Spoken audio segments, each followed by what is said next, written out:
Now, another issue that is high on the agenda for the new government is the dental health crisis. Yesterday, Health Secretary Wes Streeting held talks with leading figures in the industry because NHS dentistry has failed to bounce back since the pandemic, with less than half of adults in England having seen a dentist within the past 2 years. According to the British Dental Association, more than 60% of dental practice owners in England are now thinking of leaving the profession because of underfunding and low morale, they say.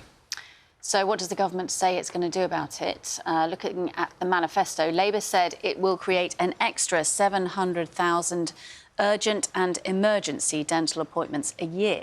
The party's also pledged to flood so-called dental deserts with new graduates, offering £20,000 to those who spend at least 3 years working in underserved areas. We're joined now by Eddie Crouch, Chair of the British Dental Association. Morning to you, Eddie. And you met with the Health Secretary, Wes Streeting, yesterday, so very, very early on. Are you hoping this means this is a priority for the new government? Well, absolutely. I mean, Wes Streeting was making promises throughout the election campaign that dentistry was important to him, that he would meet with the British Dental Association on the first Monday.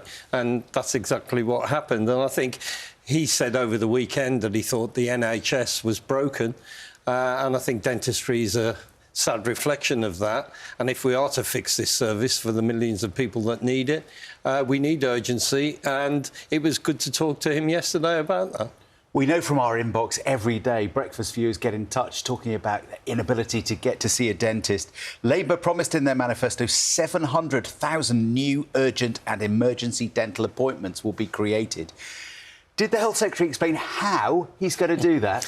Well, I think we at the British Dental Association and the profession will be keen to work alongside to deliver that. We know people sadly are still having to take teeth out in their own kitchens with pliers, and we can't accept that. This is new money. As opposed to the recovery plan, which was just recycled money. The Conservative plan before, yeah. Absolutely. So it's not going to solve the problem. It's a start. But we need some medium-term and some long-term changes. And one of the significant things that Labour had in their manifesto was that they wished to change the failing NHS dental contract.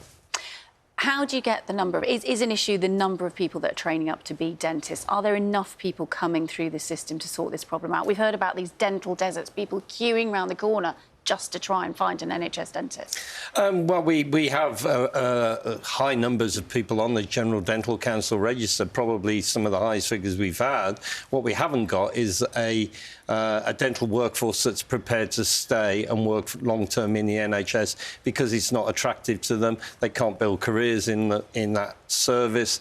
And the service basically is not conducive to providing the dentistry that they've been taught at dental school.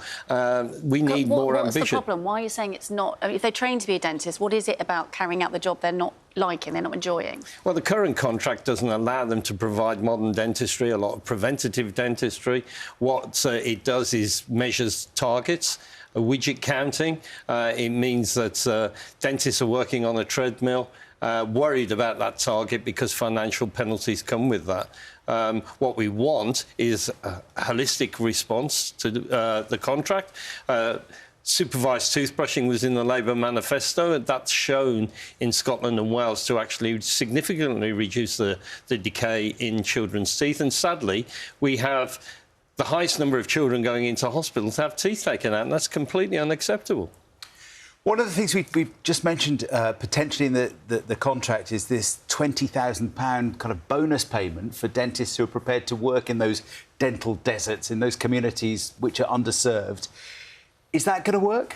It's not a new idea. I mean, areas where I work in Hereford and Worcester have been trialling that for a period of time. And what happens is it just moves the workforce around. So someone who's working perhaps in Birmingham might move to Hereford and Worcester, but that creates a void in the area where they moved from. It's helpful for people who are looking to actually move into an area. But what we need to do is retain the workforce. And sadly, many of my colleagues are considering leaving. So they will look to this new government for enthusiasm on reform, because without that, they won't retain those services of the dentists currently delivering NHS dentistry. And pay? Pay? Well, we have the Doctors and Dentists Review Body that's been significantly delayed. It was supposed to come out before the general election.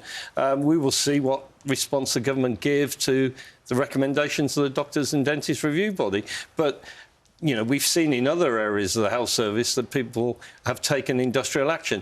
Dentists aren't taking industrial action, although we've lost 30% of our income. They're not. They're just walking away from the service, and that's worse because they'll never come back.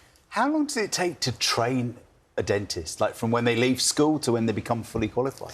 Well, it's a 5-year undergraduate training programme, but many dentists then carry on and do specialist training afterwards. So that's part of the problem, that they're actually qualifying with huge debt and they don't see the NHS as a place where they can drive that debt down, and they leave quite early on and go into private dentistry. So despite all the new government statements, the reality is if a school boy or girl is doing their A-levels now and thinking about going to university, they might not be a dentist till after the next general election.